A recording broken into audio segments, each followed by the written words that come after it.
Sérgio Moro volta a defender a retomada de pautas de combate à corrupção. A reportagem é de Beatriz Manfredini.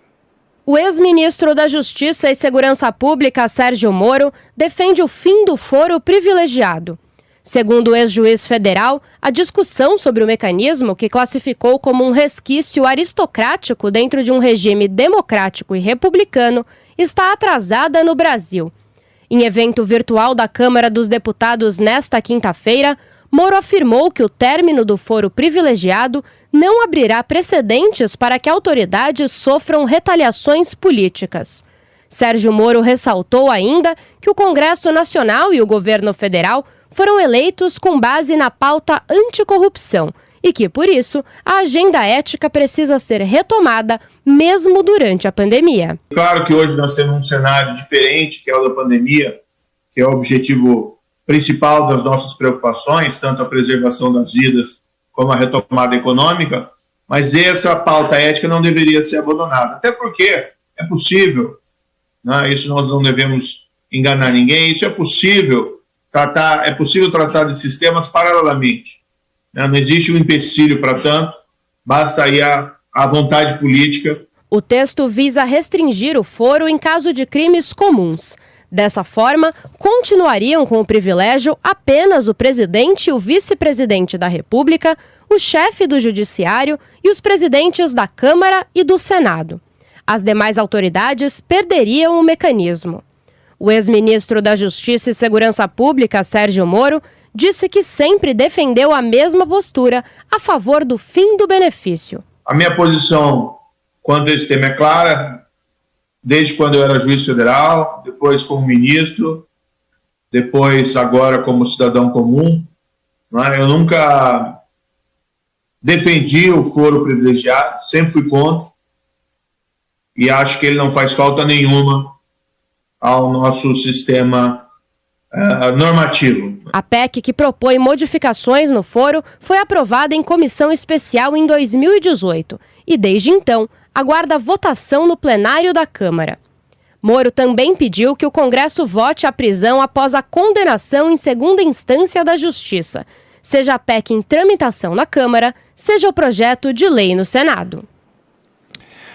Bom, Josias de Souza, o ex-ministro tem razão ou não com essa pressão em relação ao Congresso? Porque o Congresso desfigurou lá desde trás aquelas 10 medidas de combate à corrupção e esses projetos para aumentar o combate à corrupção, o Congresso vem passando e deixando para trás, não é?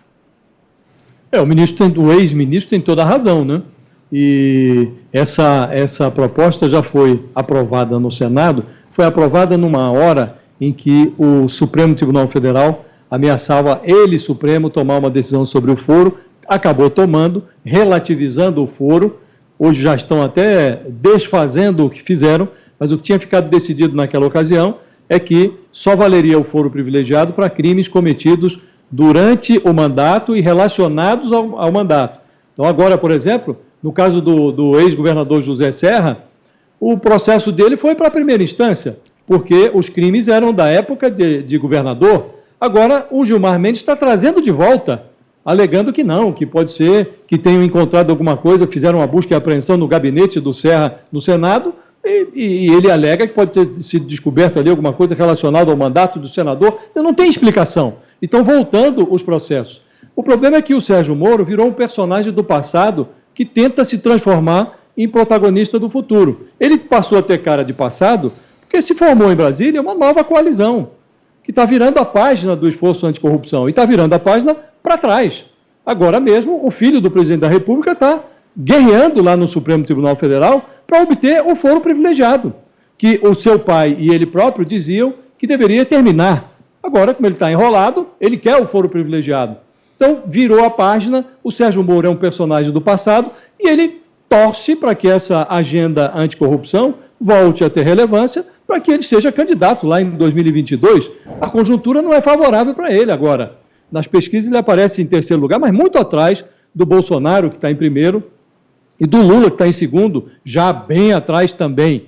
Então, se ele vai conseguir reativar essa agenda, o tempo vai dizer. Mas hoje a conjuntura para ele é muito negativa. E também para esse esforço anticorrupção. A página virou para trás. Constantino, Sérgio Moro tem ou não tem razão? Nesses dois aspectos em particular, ele tem razão, né? O foro privilegiado é aquela ideia que pode até ter começado com boas intenções, você evitar em certos rincões do Brasil que um juiz vá lá e persiga um adversário político, que é muito comum e tudo, e era para dar uma certa proteção. E acabou virando uma blindagem contra a justiça, né? Um foro de impunidade, né? Que muito bem capturado num documentário, num filme, na verdade, né? De ficção, onde comemora-se quando o caso cai no Supremo Tribunal Federal por conta do foro, né? Ali é a grande alegria do corrupto. Então é óbvio que isso é muito grave. Agora, o ministro Sérgio Moro teve um gostinho do que é a realidade, né? Ele reclamava da falta de empenho do presidente e da desidratação da sua proposta de anticorrupção e tudo, do projeto de lei. Essa é a realidade, né, Moro? Quando a gente está lá tentando fazer alguma coisa, a gente esbarra na realidade de um Congresso eleito e que não quer decidir contra os seus próprios interesses. Então essa é a realidade. Não adianta só ficar fazendo discurso maniqueísta de mal contra o bem, se colocando do lado do bem e apontando dedos, né? Porque você esteve lá e você viu que é muito mais difícil fazer do que falar, né? Por isso que hoje em dia ele só fala.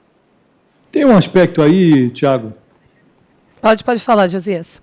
Se me permite, só para realçar, para não deixar passar em branco. O foro privilegiado não precisaria ser esse privilégio que é. Ele só é um privilégio porque o Supremo permite que seja.